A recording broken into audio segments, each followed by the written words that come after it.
Thank you very much for those wonderful introductions. Welcome everyone to our session on Sri Aurobindo, a fascinating Indian character, intellectual, spiritualist, freedom fighter, so many facets to his life, and became a national icon. And when he passed away, he was feted by the Prime Minister, the President, had 60,000 people come to his funeral. He was taken so seriously, and his work, his influence, shall we say, continues on to this day, and that's why we're here, to discuss with Pariksith and Namita, and have a conversation about this. Please pick up your microphones. Everyone, please turn off put your phones on silent, and we will leave 10 minutes for questions, comments, and roaring disagreements. Being Irish, we love a fight, but you'll be fighting with these two poor people. So to start us off, Pariksith, you've written this wonderful book, The Age of Sri Aurobindo, which we're launching today. Take us through Aurobindo. You were talking about the age of Aurobindo. He did a lot of his writings in the 1920s. Why do we consider it relevant today? So, Sri Aurobindo is one of few characters in this nation's history who not only had a tremendous impact at the time when he was alive, but the impact continues to this date. In fact, the questions that he raised, the approach he took to those questions, and the answers, solutions he offered may be very relevant today. And we can talk about that. That's why we're here, yeah. Yeah. So today, you see mankind is at a crossroads. Tremendous danger to our global existence. Our existence as a race, as a species.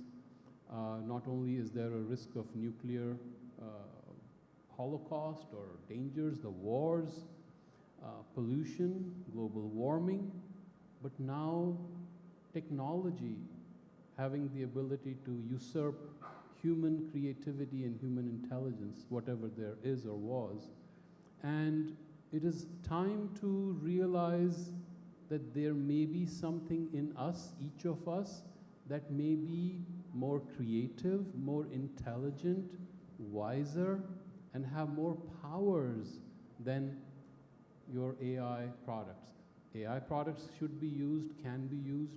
If you have the viveka, if you have the intelligence, you can use it, but don't be subjugated by it. Look at our children. Can I interject Yes. for a second? Yes. I think that the biggest danger to mankind today is man. Yes. And what I love the most about Aurobindo is that he goes beyond man. Yes. And that very idea is what I find really attractive in his, and universal and relevant, and sort of crosses time and space. Yes. And so it's almost like every era has its weirdnesses and good things, but the secret is to sort of remember that the anthropocentric worldview is where we go haywire, right? Because, you know, we're just a mere species that supposedly has intelligence, but we have to constantly doubt that. And the idea, from whatever I understand of Aurobindo, is that he invites you to go beyond man into something far more nourishing and universal, and to basically go inward and kind of stop that binary between the inward and the outward, which Yes. would help us engage with the universe in a much more thoughtful, loving, gentle way. Yes. Yes. Discovering the true divinity within each of us, yet be grounded, yet be active, not give up on life. Yeah. To take karma, jnana, and bhakti, which is action, knowledge or deeper wisdom, and devotion, surrender to the divine. Not separating life into some silo, but to live an integral life, a complete life. It's just a very special idea to me. Yeah. Yes. Just to be awkward. Yes. So you talk about the divine. So where does Aurobindo get his idea of the divine from? Because we live in a secular world where everyone's afraid to talk about divinity, etc. So where does this come from, and how is that relevant? So Sri Aurobindo was trained in a very Western, had a very Western education. He lived in England when he came in 1893. He had no real connection to India, and he had to discover what India was or is. And so that journey is very interesting. And then he discovered that there are certain things that the civilization and the Sanskriti of India has discovered that are of value. What we usually use the word divine, but in English you are limited. But in Sanskrit you would say greater consciousness, greater joy, sat, greater being, knowing the truth, living a higher existence, an existence that has more capabilities in a very simple way. So an exalted life, a life of doing good and positive, a creative life. I'm just using words so that the word divine, if you have a problem with the word divine, that's totally okay, because we have abused these words. We have made a mess out of our language. Use the word truth. If you don't like the word truth, use the word joy. Should we have a more joyous existence? Should we have an existence free of the limitations that we all have in today's world? If we can get rid of that, to me, that's divine. I think just to add to that, because we do need language as a mode of communicating, right? So when we talk about the idea of inner and outer, it suggests that, divine is something above, and it's sort of a vague idea. There is this inner world, and then there's the outer world. I think for me, divine suggests that there is unity. There is a kind of universalism, and we're all a part of something, there's a substratum, that connects everything. Yes.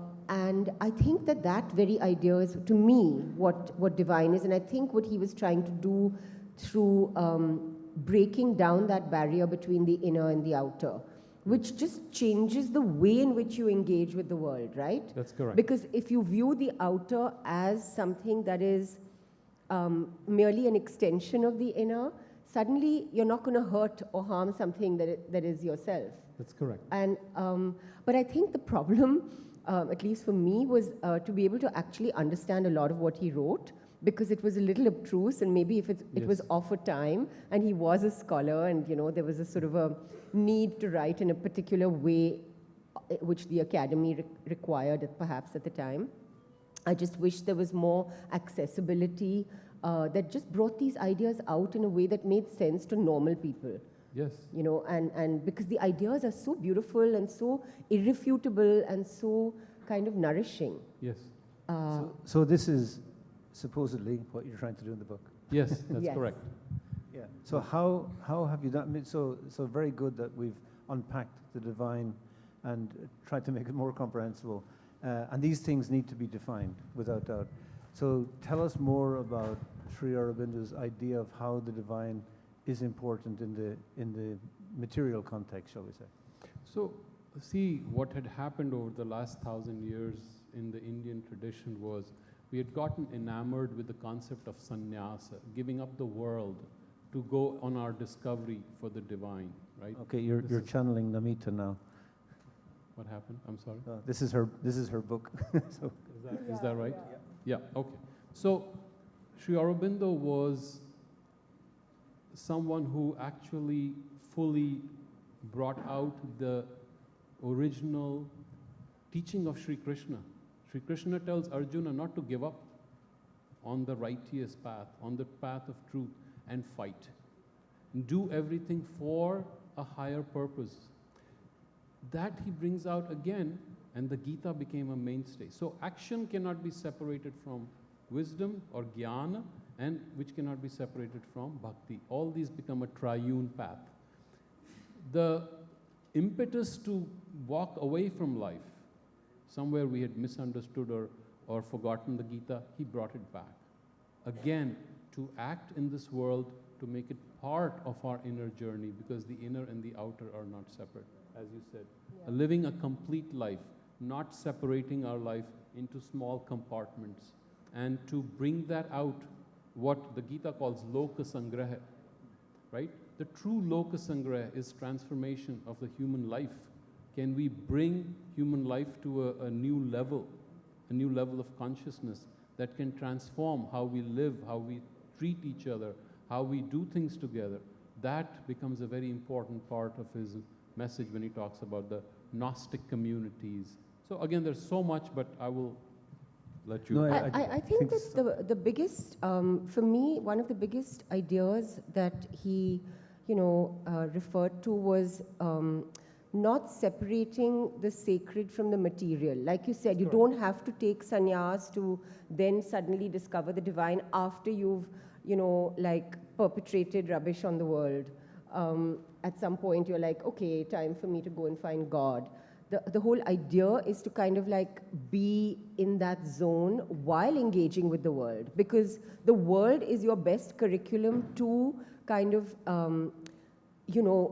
get the best version of yourself out for the time that you're on this planet. Let me add that to that. The divine is not only transcendent, somewhere up there. Right. The divine is also immanent. The divine is in matter. But the great discovery, which he went back to the Rig Veda, he brought that wisdom back, was matter also contains that same consciousness. Oh, absolutely. The same divinity is in matter. We just don't see it. We think this is gross, this is jada, this is no consciousness. But that consciousness, divine consciousness, is hidden even in the matter, even in our cells, even in our electrons. Why is there such a beautiful design to our cells, to every molecule, every quantum is working perfectly? What is that divine wisdom that is driving it? So to realize that there is the divinity in matter too, that is a great assertion that he brought back from the Rig Veda. So it's almost a way of not looking at life in binaries, but rather in layers. So it's like, for example, if one were to look at, the study of botany, I think that one can look at it from a scientific lens and equally from the lens of divinity, which Absolutely. is just like looking at the extraordinary sort of nature, as you said, of every single, the symmetry and the perfection. And that doesn't take away from the scientific temper. So the idea of separating the two is a bit absurd, actually. I love the idea of being able to like merge all these ways of seeing. So in the traditions, ancient Indian traditions, the body was considered sacred. If you go to the tantric traditions, even there is a direction to transformation of the body, the Vajra Deha, to bring out the true divinity through the processes of nature. So let me ask you something. Yes. How do we bring these ideas out in interesting, almost sly ways to make them part of our daily? You've got to read my book. Yeah, for sure.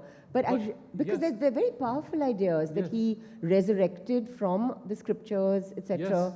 And now they seem to be sort of, again, obfuscated, lost somewhere, One of his most important contributions, which we have forgotten, is to bring back the wisdom of the Veda in our discourse.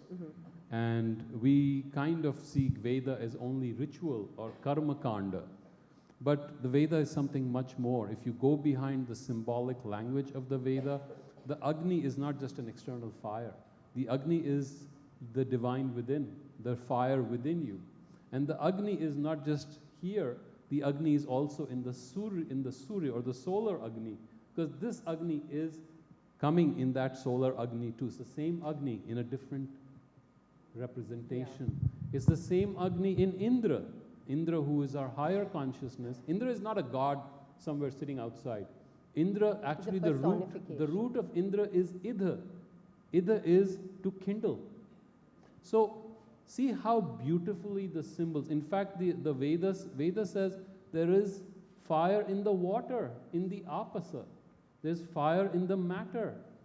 And so what is this fire that it's talking about? It begins with an invocation of the fire. one of the most beautiful sukta, Agni Sukta. It begins with the invocation of the fire. But this fire is not an outside fire. Yes, that is one aspect of the fire, but there are various layers and dimensions of this fire. We talk about Krodha Agni, right? Anger, fire. We talk about Jathar Agni, right? The digestive principle. Then there is Agni Pavaka, the pure fire within the heart, the consciousness that can never be sullied. It is so pure. And now we use other words. Agya Chakra. We say Agya Chakra. What is this Agya, right? It is Agni. So I'm going to stop here and let you. So one thing that has come up from the discussion is you've looked at the idea of the transcendent divine, yes, and then the immanent divine. This yes. vocabulary, these are words used in Christian discourse where there's there's a constant conversation over many centuries. Yes. And really the difficulty is they're seeing God as transcendent, not immanent. Yes. And this is a big difference in Indian theological thinking. Yes. This holistic view that the divine is everywhere, yes, in every atom. that's right. So, but this thinking leads to that assumption leads to other conclusions. Yes. Now, I'm not saying it, being born in the West, I'm not saying it as an anti-Western thing, but I'm saying is this something that India, through its heritage, has to offer the world, this holistic inclusiveness? For sure. It's the fundamental tenet of whatever I understand of our spiritual heritage. And it's a very profoundly powerful idea because we've literally become the most silo-oriented species right now. It's like you're right or you're left, you're American or you're immigrant. I mean, it's crazy, like the number of like binaries and silos that we've created. So this idea of universalism is strangely, well, it's not a simplistic idea because it also recognizes the multiplicity and the diversity. And I think that is the secret of understanding the unity and the multiplicity, which is essentially what our country is all about and what the world is. And what the universe is, right? Like, look at the kind of species that we're not even aware of in the plant and animal kingdom. And so you can't just pretend that you can walk into a jungle and the lion and you are one, right? So you have to navigate the fact that the lion is likely to eat you, not because he hates you, but because that's what they do. But you know what I mean? Like, so that multiplicity requires an engagement. But what I think it does, the unity part, is that it helps you to not be angry or disappointed or shattered when things don't go your way because you sort of see a higher order at work. So Pariksith, this idea of integral unity is central to Aurobindo. Integral yoga is his major contribution to our discourse, but not only yoga, integral education, which is a very important thing for our generations to come. How we bring the child, let the child flower in its own way, in its own swabhava, in its own nature, rather than suppressing them with so much fact and so much information, or letting them get distracted through the so-called smartphones, which are really dumb phones, and the energy is not coming out, the natural energy. And letting the child move towards its natural development, that is a tremendous contribution in what is called integral education. Integral psychology, we have limited even the psychology, so great contributions came from Freud and Jung and Adler, but they took one aspect. Is there a way to integrate, to see all these aspects together? So that's what I talk about, integration, seeing the truth no matter which path it comes from, which religion it comes from, which denomination or philosophy it comes from. Seeing the truth and assimilating it into a larger integral understanding of life and being together, working together, not just running away from life. So there are 5 things I took, and let me just quickly indulge me. 5 things I learned from Sri Aurobindo that we all could learn from. His 5 themes that are important, obviously, he was much more a Renaissance man of multidimensional personality. One was Swarajya, being free. And this was his major contribution to India's freedom struggle. But the transformation that is remarkable to me is this patriot, this man whom the British called a terrorist, could be a universal being and eventually thinking about humanity as a whole, not just India, but entire humanity. What can we do for humanity? Swarajya, right? Being my own master, my own ruler. 2, Swadharma. What is my way of being? What is it that holds me together? Unless I discover who I am, unless I discover what my truth is, and not living a second-hand life, that is critical. So Swadharma, making Indians and India realize what it truly is, bringing back the Veda, the Gita, the Upanishads, making it available, making even literature. We had forgotten how to write because we were so depressed, we were so subjugated and colonized that we didn't think we were even worthy enough. If you look at the 19th century, there's no great literature from India except maybe 1 or 2 good writers. Bankim Chand Chatterjee, Tagore, but Tagore really came at the end of the 19th century. Ghalib, but no one knew Ghalib. And who else? Literature will come when there is self-confidence. If you don't have self-confidence, if you're not able to question, if you're not able to disrupt, there is no literature. So second, Swadharma. Third, spiritualization. So today's solution for life is not divisiveness from religion, through religion, but a unity, a sense of coming together, a path that transcends religion, what would be called spirituality, true spirituality. The fourth part is that is able to integrate all various paths of life in a higher vision, in a higher truth. And that, I call it integration and obviously integral yoga. And the final line that he took was transformation. Can we constantly exceed ourselves? Can we transform who we are? So let me stop here. These are the 5 things I think are relevant today for all humanity, for each of us. I'm not saying follow Sri Aurobindo because he's not a person. What he brought us were solutions that I think we can adopt and maybe avert these disasters that are looming right in front of us. Very good, we got there. Thank you. Thank you, well done. Now, here's the $6 million question, whatever it is. How feasible is it in the modern Indian context? So this is an intellectual in India who is starting to think about the whole of humanity, as maybe the rishis were doing in other times. So he's availing of that. He's thinking on behalf of everybody else. He's digging deeply into the tradition. He's also using Western philosophy. Yes. So he's taking all these good ideas together, but the basis is without doubt an Indian thing. And he was quite clear that we have something to offer, he's saying, Yes. to the Indian nation. Yes. So are we offering it? Are we going forward, backwards? What, in the modern Indian context, what's the foundation from which these principles could be enacted? Or is there a foundation?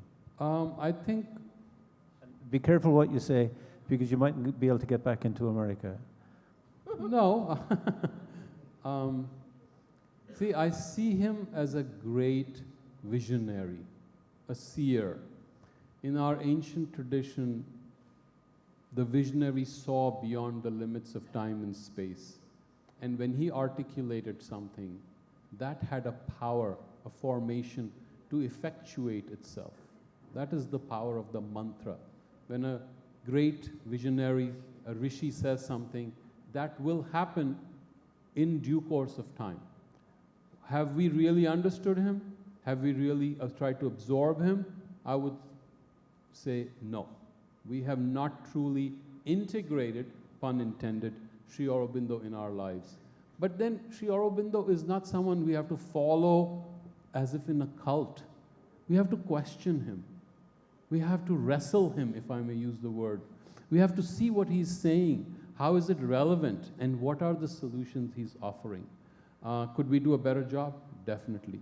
Each of us following his or her own way, following his own natural way of being, the swabhava, if we can understand that it is indeed a Unitarian spiritual path of all humanity, then we are already understanding Sri Aurobindo. We don't have to create an idol of Sri Aurobindo and say, we're going to follow Sri Aurobindo.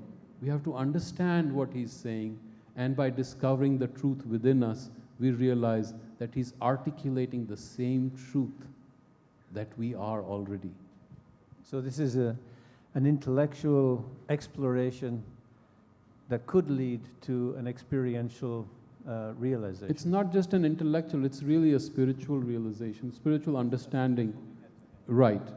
Intellectually, you widen your mental awareness to see there's much more to humanity, that we can do things together that would be of far greater value to humanity than what we have done so far.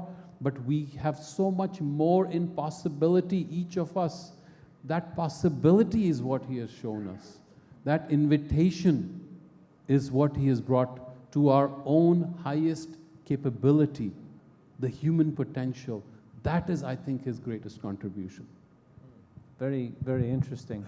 It's just interesting to note that through history, from the Greeks down to Marco Polo and Vasco da Gama and Voltaire, the two things that really impressed outsiders encountering India through the centuries were its pluralism, which is what we're discussing, the ability to see the bigger picture, and ahimsa, the idea that they even take animals seriously, that all life is important.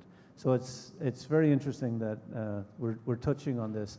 The West, if we can say that, whatever the West means, because I see a lot of the West represented now in India, in shopping malls, and even just recently in Delhi, seeing a lady walk down the street in yoga attire and a roll under her arm that were all manufactured in New York. So I couldn't believe it.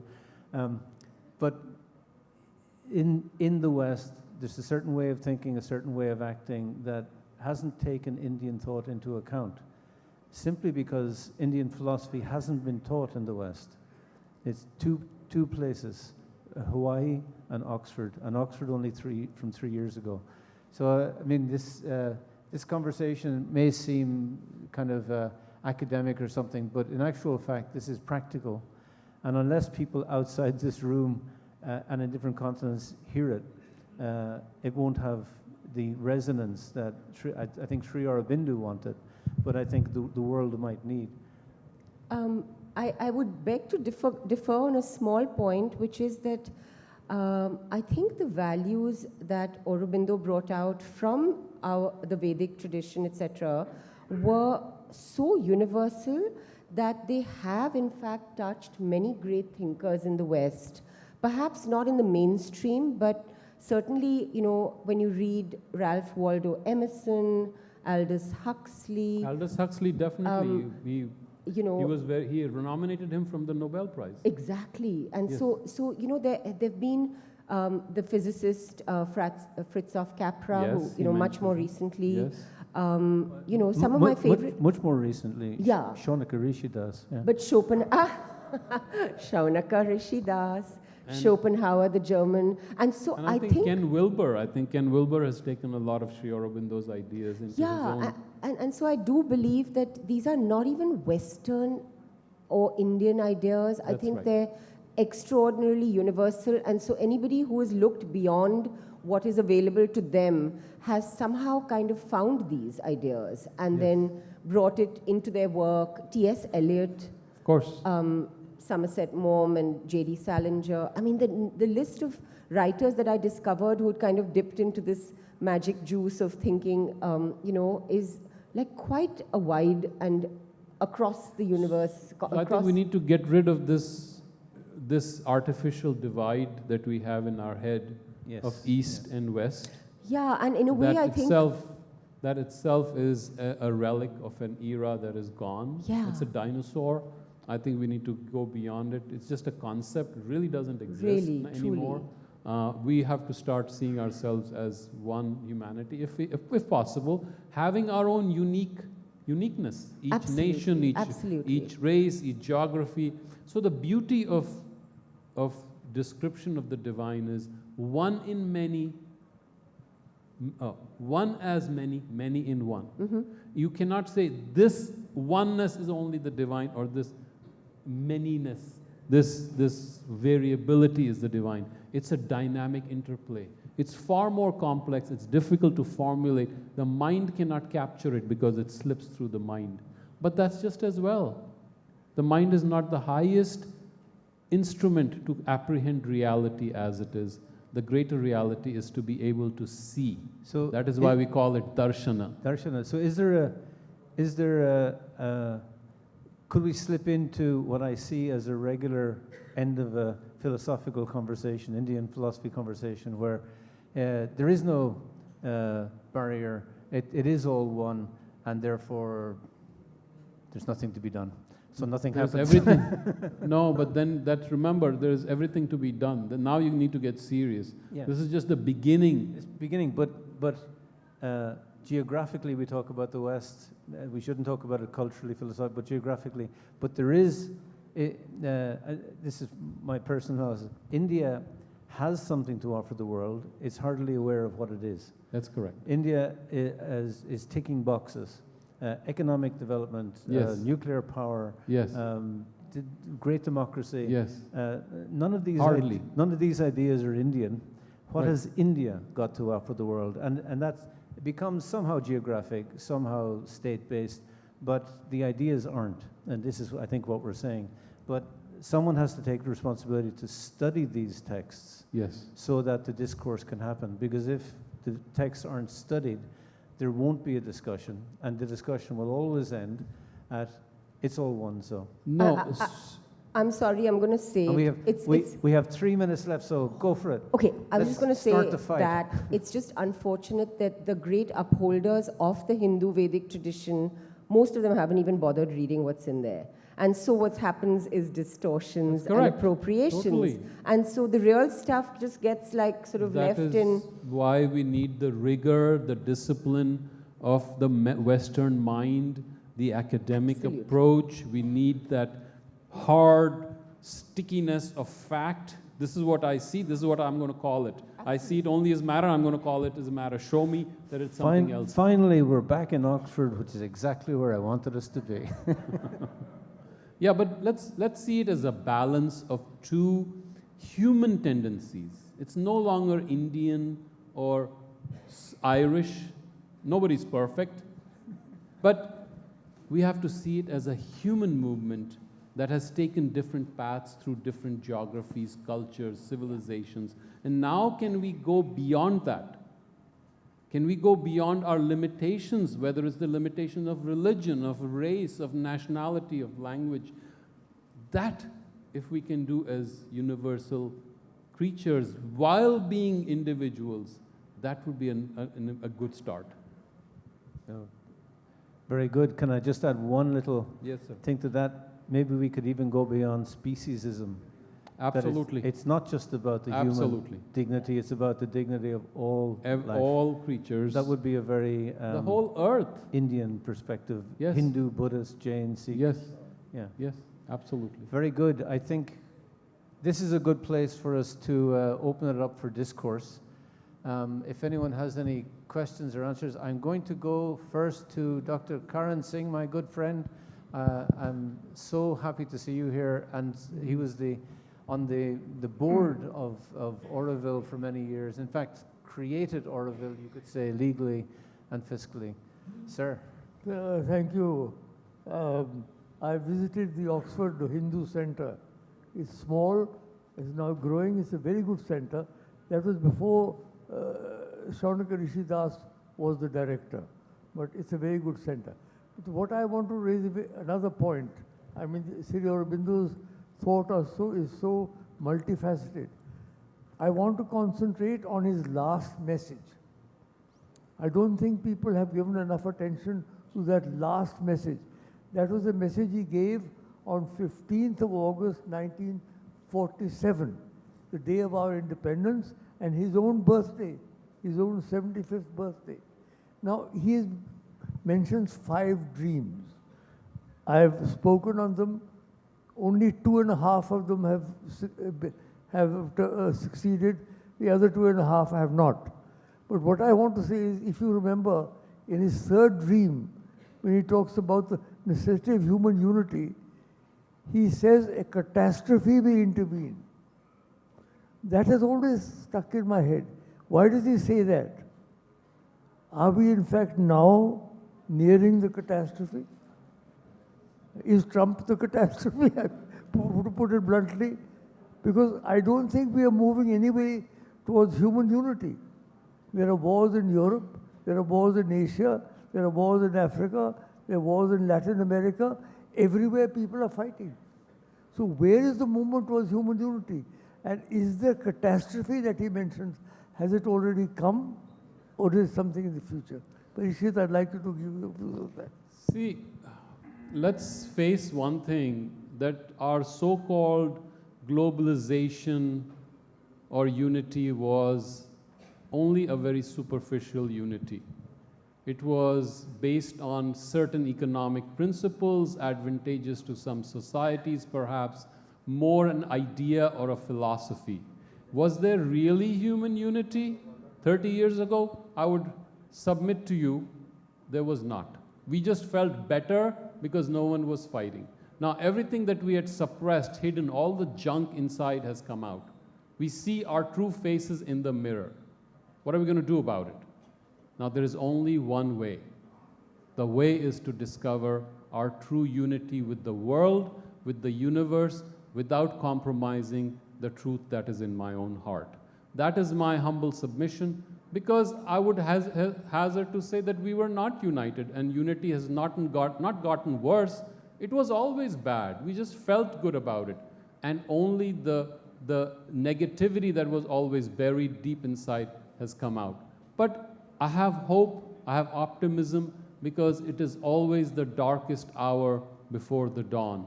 And I think if it helps wake us up into a new awareness, into a new seriousness and urgency, then maybe it's a good thing.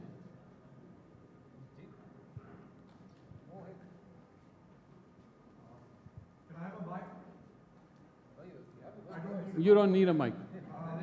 So this may seem a trivial question, but I assure you it isn't. Do we respect the dignity of the mosquito? Good, that's a good question. Hands up everyone who doesn't like mosquitoes. Yeah, a lot of truth in the room.